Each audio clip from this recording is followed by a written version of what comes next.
Movie की starting में हम एक एस्ट्रॉइड को अर्थ पर आता हुआ देखते हैं। वो एस्ट्रॉइड एक जंगल में गिरता है। अब उसी जंगल में हम एक हिरन को देखते हैं जिसके पीछे से एक अजीब सा क्रिएचर आके उसे पकड़ लेता है। अब सीन शिफ्ट होता है और हम रुथ और हैरी नाम के एक कपल को देखते हैं। ये दोनों लोग उसी जंगल की तरफ अपनी कार से कैंपिंग करने के लिए जा रहे हैं। दोनों लोग एक दूसरे से काफी प्यार करते हैं और साथ में एंजॉय करने के लिए कैंपिंग पर जा रहे हैं। वो कैंपिंग स्पॉट पर जाने से पहले एक जगह पर लंच के लिए रुकते हैं। यहाँ पर तभी एक बच्चा आता है जो इनसे कहता है कि क्या तुमने आसमान से उस रेड स्टार को गिरते हुए देखा था। ये दोनों उसकी बात पर ज्यादा ध्यान नहीं देते। इन्हें लगता है कि ये बच्चा शायद स्टार वार्स मूवी देख के आया है। अब यहाँ से निकलने के बाद में ये लोग जल्द ही जंगल में पहुंच जाते हैं और अब ये दोनों लोग अपनी हाइकिंग शुरू कर देते हैं। ये जंगल जो होता है उसका नाम रेड एज ट्रायल है। इस जगह पर हैरी पहले भी कई बार आ चुका है। ये दोनों हाइकिंग करते हुए जंगल में आगे बढ़ रहे होते हैं। इस दौरान रुथ को लगता है कि शायद उसका कोई पीछा कर रहा है, लेकिन वो दोनों इस बात को इग्नोर कर देते हैं। अब काफी देर तक चलने के बाद में आखिरकार वो कैंपिंग स्पॉट पर पहुंचकर अपना कैंप लगाते हैं। कुछ ही देर में अब रात हो जाती है और जब ये दोनों टेंट में सो रहे होते हैं तो रुथ को फील होता है कि बाहर कोई है। रुथ लाइट लेके बाहर जाती है। वो कुछ दूर जाके अपने सामने एक हिरन को देखती है। वो उस हिरन को देख ही रही थी कि तब तक पीछे से हैरी आ जाता है। रुथ इससे काफी चौंक जाती है और उधर वो हिरन भी यहाँ से जा चुका था। रुथ हैरी को अब इसके बारे में बताती है, लेकिन हैरी को उसकी बातों का बिलीव नहीं होता।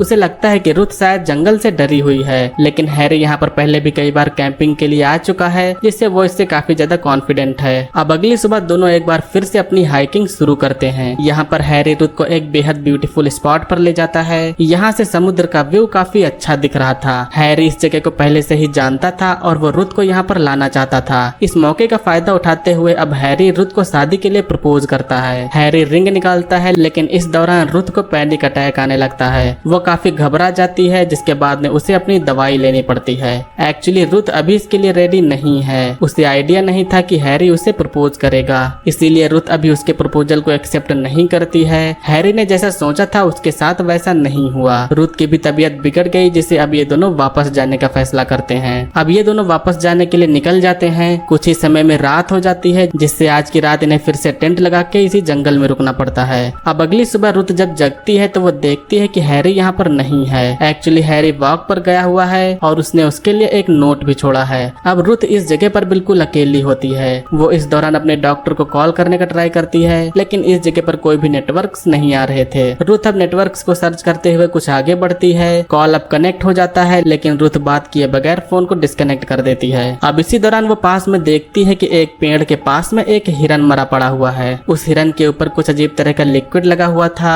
इसे देख के रुथ को काफी अजीब लगता है, क्योंकि पिछली रात उसने इसी हिरन को देखा था। अब इसी दौरान यहाँ पर हैरी आ जाता है। इससे रुथ चौंक जाती है। रुथ को अब कुछ अच्छा फील होता है और वो हैरी से बताती है कि उसने पिछली रात इसी हिरन को देखा था। हैरी उस हिरन के पास में जाके देखता है और फिर वो रुथ से कहता है कि इस जंगल में और न जाने कितने सारे हिरन हो सकता है कि ये रात वाला हिरन ना हो। ये हिरन जो था उसकी मौत बेहद ही अजीब तरह से हुई थी। हैरी रुथ से कहता है कि इस हिरन की मौत शायद किसी बीमारी से हुई है। रुथ को अब इस सबसे काफी डर लग रहा होता है, लेकिन हैरी रुथ से कहता है कि तुम चिंता मत करो, मैं तुम्हें कुछ भी नहीं होने दूंगा। ये दोनों एक और रात अब इसी जंगल में बिताते हैं। अब अगले दिन हैरी जब नाश्ता बना रहा होता है तो रुथ जंगल में घूमने के लिए चली जाती है। वो कुछ दूर जाती है जहाँ अब उसके सामने उसे एक गुफा दिखाई देती है। रुथ उस गुफा के अंदर जाती है। वो यहाँ पर कोई नीले कलर का लिक्विड देखती है। रुथ को बिल्कुल भी आइडिया नहीं है कि ये क्या है और इतने में उसके पीछे कुछ आ जाता है, जिससे वो काफी तेज चिल्लाती है। अब इधर हम हैरी को देखते हैं जो काफी देर से रुथ का वेट कर रहा है। अब जब वो वापस नहीं आती है तो वो उसे ढूंढने के लिए निकल जाता है। उसे जल्द ही रुथ मिल जाती है, लेकिन हम यहाँ पर देखते हैं कि रुथ का बिहेवियर काफी बदल चुका है। हैरी इस बात को नोटिस नहीं कर पाता है और अब दोनों लोग फिर से जंगल में हाइकिंग करते हैं। काफी देर से चलने के बाद में रात हो जाने पर ये लोग दोबारा टेंट लगाते हैं। अब जब ये लोग सोने के लिए जाते हैं तो रुथ यहाँ पर पूरी रात नहीं सोती। वो बस एक ही पोजीशन में ऐसे जगती रहती है। अगली सुबह भी उसका बिहेवियर यहाँ पर काफी अजीब था। हैरी उससे बात करने की कोशिश करता है, जहाँ अब रुथ उससे माफी मांगते हुए कहती है कि तुमने मुझे प्रपोज किया था और मैंने तुम्हें मना कर दिया।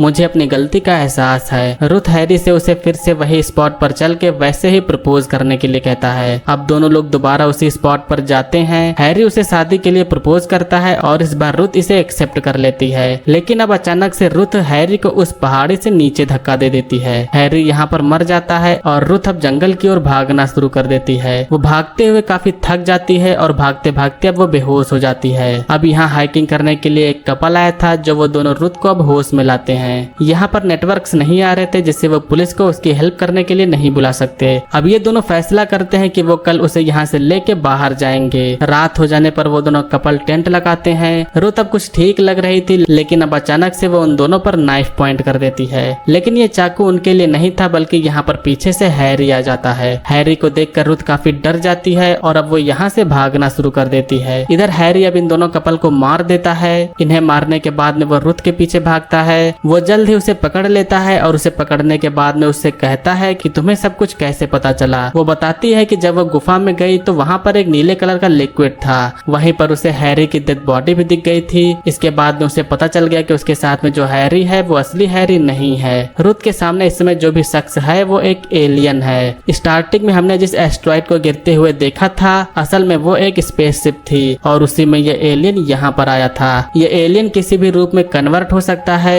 रुथ को ये सब पता चल चुका था इसीलिए उसने हैरी को पहाड़ी से नीचे फेंका। ये एलियन अभी मरा नहीं है, ये जिंदा है। एक्चुअली ये एलियन सबसे पहले किसी भी प्लेनेट पर जाके वहाँ की कंडीशन को देखता है। अगर उसे ये प्लेनेट पसंद आ जाए तो फिर वो अपने साथियों को भी बुला लेता है। और अब हैरी के अंदर जो भी एलियन है वो रुथ को मारना चाहता है लेकिन ये एलियन रुथ को मार नहीं पाता क्योंकि इस एलियन ने हैरी के शरीर के साथ में उसकी फीलिंग्स को भी अब्जॉर्ब किया होता है। अब जैसा कि हैरी रुथ से बेहद प्यार करता है तो वो उसे मार नहीं पाता। इस एलियन के लिए ये फीलिंग्स काफी नई होती हैं क्योंकि इसके पहले उसने किसी और प्लेनेट पर ये सब नहीं देखा था जहाँ पर कोई जीव किसी से प्यार करता हो। अब ये दोनों यहाँ से निकलकर एक बीच की तरफ जाते हैं। यहाँ पर इस एलियन का स्पेसशिप भी होता है। वो एलियन रुथ से कहता है कि जल्द ही यहाँ पर उसके जैसे और भी साथी आने वाले हैं जिसके बाद में हम इस प्लेनेट को खत्म कर देंगे। वो एलियन रुथ से उसके साथ में चलने को कहता है क्योंकि वो उससे प्यार करता है लेकिन रुथ बस किसी तरह से उससे छुटकारा पाना चाहती है। अब तभी रुथ समुद्र में एक शार्क को देखती है। रुथ के पास में तभी एक आइडिया आता है और वो एलियन के ऊपर नाइफ से हमला करके समुद्र की ओर भागने लगती है। वो एलियन भी उसके पीछे जाता है। अब जैसा कि एलियन के शरीर से खून बह रहा था तो शार्क उसके ब्लड को स्मेल करके उस पर हमला कर देती है। रुथ अब यहाँ से भागती है।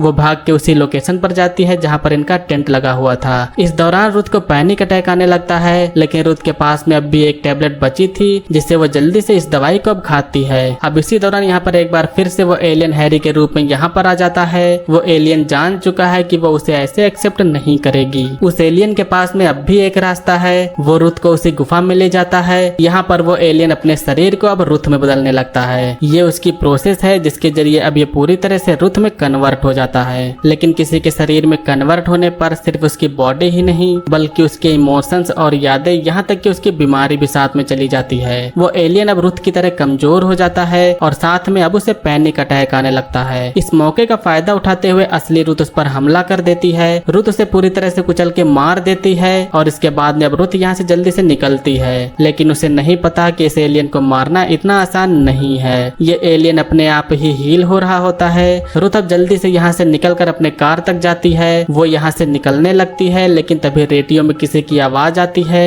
और ये वही एलियन होता है जो वो उससे बात कर रहा है। अब जब रुथ आसमान में देखती है तो यहाँ पर कई सारे एलियन के स्पेसशिप्स यहाँ पर आ गए होते हैं। इन स्पेसशिप्स के जरिए अब यहाँ पर कई सारे एलियंस आ जाते हैं जो शायद अब इस प्लेनेट को सच में खत्म कर देंगे। आखिरकार आगे क्या होता है ये तो हमें पता नहीं चल पाता लेकिन इसी राज के साथ में इस मूवी का एंड होता है।